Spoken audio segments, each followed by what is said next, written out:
Hi guys, so since tomorrow is Halloween, I am doing a full day of Halloween themed breakfast, lunch, and dinner and snacks. So I thought I would start with pumpkin pancakes for breakfast. I'm gonna make them today because they're super good to freeze up and just use them whenever you want. You just pop them in the toaster, pop them in the microwave, and they're good. A couple weeks ago, I posted a picture of them on Facebook and I got a lot of good response. So this is my recipe. I'm actually gonna double it because my boyfriend's gonna be here. So I'm gonna make a lot so he can eat a lot because he eats a lot. So if you guys want to So give for it a this try, recipe, hopefully you these like are all it. the ingredients that you're gonna need to start with. So we have some pumpkin puree. Make sure it's pure pumpkin, not like the pumpkin pie mix you can get from the store. You need some almond milk, banana or yogurt, eggs, baking powder, baking soda, cinnamon, and you're going to need some oats, which will be ground into some flour, which is right back here. And then you're going to need some honey or some maple syrup, which is what I have here.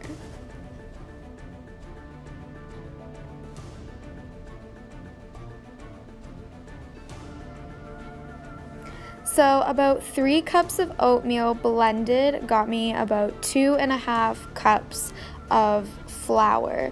So I guess half of that is going to get you the original recipe, which is 1.25 cups of flour.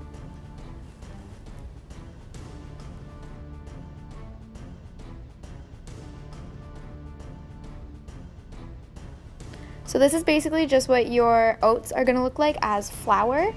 And then you're just gonna continue to mix all of your dry ingredients together in one bowl, and when you're finished combining all of them, just set it aside and we'll get back to it later.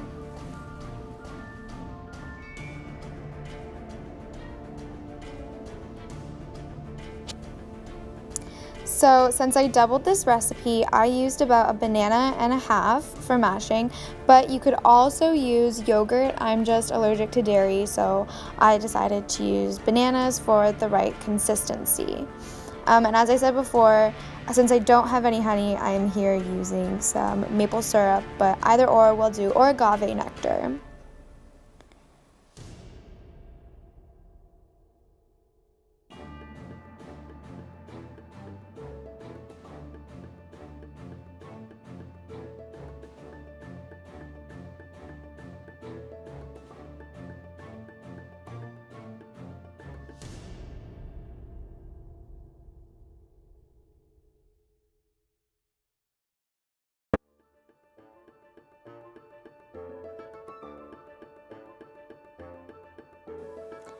So now we're going to start mixing our wet ingredients together, and once that's finished, we're going to combine them with the dry ingredients and make sure to mix well and get all of the lumps out of the batter.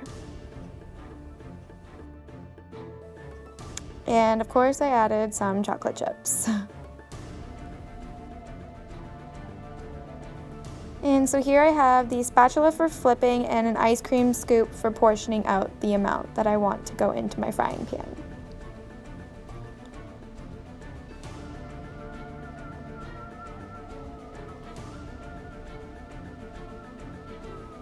So this is the final result. I kind of burnt most of them, and they are kind of small because I used the ice cream scoop, but you could just pour them out into the frying pan as you please. They're just as yummy either way.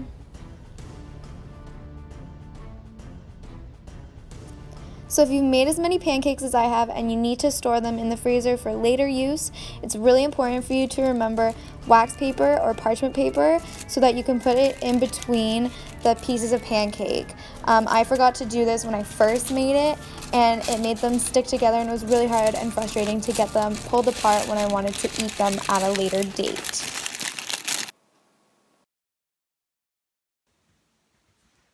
So guys, thanks so much for watching. I really hope that someone actually takes the initiative to try and make these because I got a lot of good feedback on it, and I would like to know if my friends or acquaintances think that it's as good as I thought they were. So yeah, as I said, I doubled the recipe just for my own benefit this weekend. But I will put in the description box the actual original recipe, but you can feel free to double them and then freeze them just as I did. So again, thank you so much for watching and have a happy and